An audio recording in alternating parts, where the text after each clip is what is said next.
You rolled your eyes. Fuck the garbage smells when I'm trying to do this.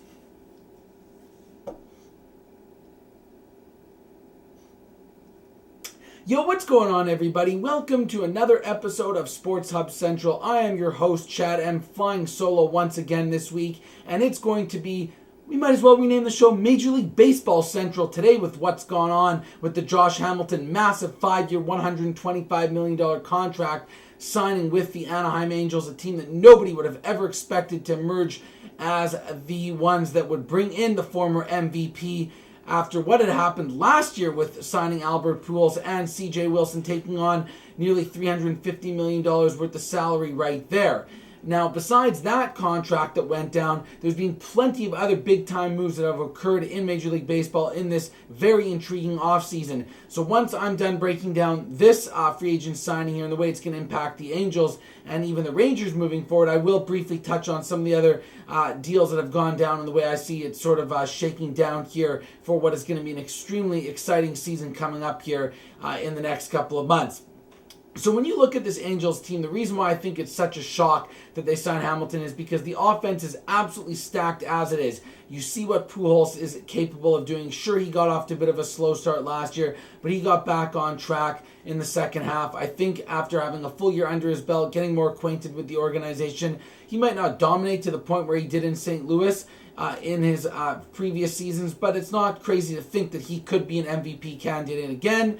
You look at what Mike Trout did last year. Sure, he shocked everybody, emerged and played at a higher level that nobody could have expected last year, maybe in the future years, but you have pretty much two MVP caliber players with Pujols and Trout in the mix. And now you throw Josh Hamilton in there. Is this offense really needed when you look at some of the role players that can still produce with the bat? A Mark Trumbo, a Kendry Morales, and Howie Kendrick, his tourist guys at the top of the lineup, Peter Bourjos, a little bit of speed. I mean, this team was stacked offensively, and the number one question going into the offseason was more so the pitching. So why would they go out there and commit $25 million a year to a player who's shown that he clearly cannot stay healthy? He's extremely fragile from a physical standpoint, and there's still a big question mark from a mental standpoint where he could still be fragile based on the previous issues that Hamilton has had in his life. Now, I'm not going to be quite as harsh towards him as some other people may be in society, thinking that he's going to relapse. You don't know what you're really getting. I think he's done a damn good job in terms of committing himself to baseball, and the health is the number one issue here because he doesn't really play more than 140 games in a year, and he's getting older and his body's only going to continue to get beaten down. And considering the fact that they've already invested so much money into Albert Pujols, who's around the same age in their mid-30s, playing out these massive contracts, making well over $20 million, is it really necessary to go out there and risk all this money towards these key players who could, really have a terrible return on their investment based on the fact that they may not even play in all the games needed to get any sort of value in it? The bottom line is here for Hamilton, the only way the Angels are going to see tremendous value in this is if he stays healthy and can produce at the MVP caliber that he's capable of doing so. But in the event that he doesn't and he's injured, it's a complete, highway robbery here for Hamilton to get the 5 years committed and $25 million per year. I mean, the ceiling is way higher for Hamilton in terms of what he's getting at it versus the Angels who need perfection out of him just to sort of say, okay, maybe they got half decent value on this contract. And another issue that I had with the Angels here is the fact that the offense was not their issue last year. It was the starting pitching. And besides a Weaver at the top of the rotation, there's still a ton of question marks surrounding that rotation. We saw them let Dan Herron go. Okay, he wasn't great with them. We saw them let Zach Greinke go, and I don't blame them whatsoever there. He was asking way too much money. And as a matter of fact, I wrote an article about how absurd the Dodgers were in that signing. You guys can check that out on the sports blog as well. And I'll briefly touch on that later on towards the end of breaking down what's going on here in the offseason. And then, you see what Ervin Santana did last year. Way too inconsistent. He's pretty much out of the rotation. So where does that leave them now? CJ Wilson started off amazing, but was very bad in the second half last year. What are you going to get out of him? You look at someone like Joe Blanton they brought in. He's, maybe a number 3 or 4 starter. Doesn't have great stuff. Soft throwing. Can get away more with it in the National League. I'm not so convinced in the American League. They traded for Tommy Hanson. I don't mind that move because I think Jordan Malden stunk in the bullpen. Get him out of there. At least Tommy Hansen has some good stuff. He does have his control issues, but there's still a lot more question marks surrounding the starting pitching. I would have rather seen them gone out there instead of signing Hamilton and bring an elite pitcher. Now, I know that didn't really exist, and Greinke was considered that. So, based on the way Artie Moreno is running the organization right now, after bringing in Pujols, they probably said, you know what, it's now or never. We cannot screw around, and we have to try to win the World Series now. And if we have to overpay a little bit for Hamilton and Pujols last year, then so be it. Especially when you're taking away Hamilton from their rivals in the Texas Rangers, a team that's had the best of them the last number of years. Not only does it make the Angels better, it makes the Rangers worse. So that plays into their favor as well. And, their starting pitching still has a chance, and they did make some decent additions to the bullpen, which is definitely the biggest concern. They brought in Ryan Madsen. We'll see how he comes back after missing all of last year with an injury. They signed Sean Burnett, a guy who can provide some good innings, be a setup guy, also pitch 2-3 innings at a time, have an ERA under 3. I liked what they got out of Fieri last year, who came into that closer's role, something he never done in the past. Scott Downs was a reliable guy in the bullpen, so it looks a little bit better there. I still believe that the Angels now, after these moves, even though there's still a lot of question marks surrounding the health, are the best team in this division.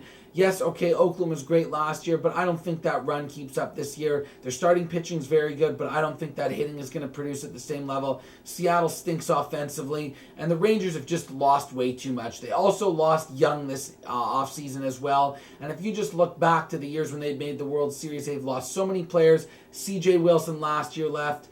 They lost Young, like I just said. Hamilton is gone now. They lost Cliff Lee. None of these guys have really been replaced. They're just sort of filling the gaps with guys from within the organization, which is great. They do have a lot of depth. They're still going to be a good team, but I do believe the Angels are going to be the best team in that division. They're absolutely loaded offensively. Even if they suffer a couple of injuries, they can get through it. Oh, no, yeah, the last point here about the whole money situation with the Angels is 5 years. You know that someone like Trout is going to demand a huge amount of money, and even Trumbo to a lesser extent. They can probably let Kendry Morales walk if they need to. They're still paying Vernon Wells. I mean, just to have to commit that much money to Hamilton and not take care of the real core and youth of this team, to me, is not the way I would handle my pro baseball league. I would go and ensure that my key players that are younger sign before I go and bring in the likes of Josh Hamilton. Nonetheless, absolutely stacked team, and that's where the Angels sit. I do believe they should be the favorites in the American League. I know that it's hard to favor a team that just sort of puts together all these free agents throughout the last couple of seasons instead of building from within, but a lot of the core players are still homegrown talent. It's not like they did what the Dodgers did last offseason and this offseason to some extent, which I completely disagree with.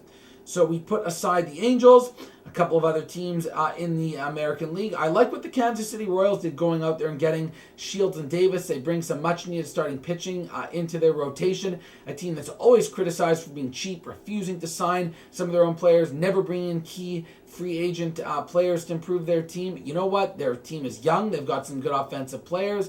The Central Division isn't overly powerful like the West and the East is. So, you know what? That makes them a bit of a player. Nice to see them spend some money. Tampa Bay, they'll take any prospects they can get. After giving Longoria all that money in the offseason, you know they're willing to trim payroll. And truth be told, Shields was a little bit hot down the stretch last year. Started off bad, has been inconsistent. Same thing with Wade Davis. They've got the pitching staff to overcome those spots and fill those voids. A couple of other moves here. The Tigers signed Torrey Hunter. He obviously left and was replaced by Josh Hamilton, which is a huge upgrade. $13 million a year. Wow, that's pretty high for him at his age. But you know what? The guy can still get it done. Got nearly 100 RBIs last year. Is going to hit you 285, 300, steal you 20, 25 bags, get 20 home runs. Good overall player. Should be a nice addition to that Tigers offense. And in comparison, I mean, you look at someone like Shane Victorino, who signed a 3-year, $39 million with the Red Sox. For $13 million a year, I still think that Torrey Hunter is a little bit better. He's got a little bit more pop in his bat than the likes of the Flying Hawaiian. Also, Boston, they just can't resist. It doesn't matter. They can trade away all the money in the world and make all the impression that they're going to be going out there and rebuilding. They cannot resist when it comes to free agency, so they had to overpay Victorino a little bit. They also signed Ryan Dempster today, 2-year, $26 million deal. It's a fair deal, but you know what? I just don't trust Dempster. He's someone that has not been consistent throughout his career. Every time he seems to have a good year, he does not follow it up. The next year, a lot of his success was due to the fact that he was pitching in an easy division, the National League Central, with the Chicago Cubs last year. We saw how easily he got rocked when he first came back to the American League with Texas. Sure, he settled down at times, but you know what? Playing in that beast of a division, the American League East, I expect him to get knocked around. I'd be shocked if his ERA is under 4 this year and he stays healthy. Another issue with him. 2 years, whatever, 3 years, Victorino. They're not giving long-term money to these guys, but moves that I don't necessarily like. However, I do like what the Yankees did with Kevin Youkilis, the $12 million contract for 1 year. I mean, this guy can still hit. He's not great defensively, but you know what? Anytime you can bring in a quality bat that's going to hit 300, nearly 30 home runs, he should be able to, hit a lot better than he did in Chicago because of the fact that he's in a very hitter-friendly ballpark with the Yankees. He knows the division inside and out. Everyone wants to get worked up about trader this, trader that, going from the Red Sox to the Yankees. BS. There's none of this trader stuff. It's not the rivalries that people think it is like it was 50, 60 years ago with the way business is in sports now. The real traders are the owners who don't give these guys long-term stability. So what do you want from them? They're going to go wherever they can get the best buck and advance their career to the greatest ability they can. So I have no issue there. And with the Yankees, uncertainty with some of their bats, with Swisher maybe not coming back, A-Rod's down and out with the injury. You don't know what's going on with Cano long-term now. He's saying he might not stay there. At least give the Euchre a chance. He'll perform well and be a mainstay in the heart of that lineup. Another big contract that went down, the 5-year, $75 million deal for B.J. Upton to Atlanta. I think they slightly overpaid for him. I've never been a huge B.J. Upton fan due to the fact that he's extremely inconsistent offensively. Sure, he has some wheels, and once he gets on base, the damage can be created, but he doesn't get on base enough. The guy is 240, 250, doesn't have enough power. It just doesn't seem like he's ever fully lived up to the expectations. I would rather see someone like that making $10, $11 million a year as more of a fair market value. But when you're a free agent, you're younger, and there's not many other guys open on the market, you're forced to overpay. I understand the perspective of Atlanta. Their offense has always somewhat plagued them when it comes to making the playoffs, or when they're in there not being able to get enough runs scored. And when you compare it to other center fielders like Torrey Hunter or Shane Victorino, who are much older than him, with not quite as much upside, only paying a couple $1 million more a year, you understand where the Braves are coming from. And last but not least, I want to talk about the Washington Nationals. I wrote an article about how fantastic the Dan Herron signing was for them, because this team is absolutely loaded with their starting pitching, and they really improved themselves even more so. You're going to get more innings out of Strasburg this year, who could easily win the Cy Young. Gio Gonzalez is a Cy Young candidate based on what he did last year. So you already have those two guys. Dan Herron is a guy and has pitched real well when he was in the National League with Arizona in the past, and that's more of a hitter's ballpark for a National League city there. Struggled a bit with the Angels, but when you look at his history of his stats, every single year he's had a bad year with an ERA near 4. It's always improved the next year. He's extremely feisty competitor. I think he can serve as a role model, as a mentor to some of these young arms with the Nationals. They still have Jordan Zimmerman, Ross Detweiler. I think this team is absolutely fantastic. Their offense is going to continue to get better because of the fact that they have youngsters like the Morses of the world and the Ian Desmonds and the Danny Espinosas. You look at what Zimmerman can do if he's healthy. Worth appears to be coming back and playing a little bit better last year. LaRoche has always been a quality power hitter. I just really like this Nationals team. So when it comes to looking at future odds, which is what we do here at BetHubb.com, for wagers, you've got to look at this Nationals team because of the fact that they do have the best starting rotation. Their bullpen's fantastic. The hitting's only going to get better.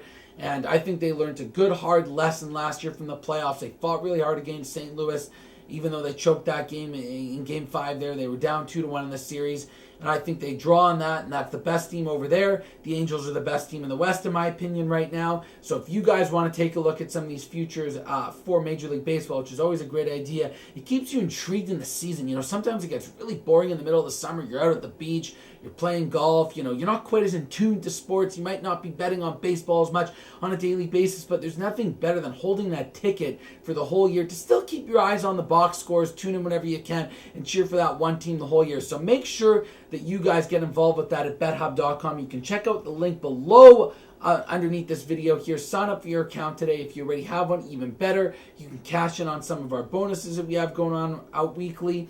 And you can challenge your friends to bets, put out whatever lines you guys want out there, trash talk them. It's got sort of a cool Facebook social media layout. You've got to get involved with BetHubb.com after what you've seen transpire here so far in the Major League Baseball off season.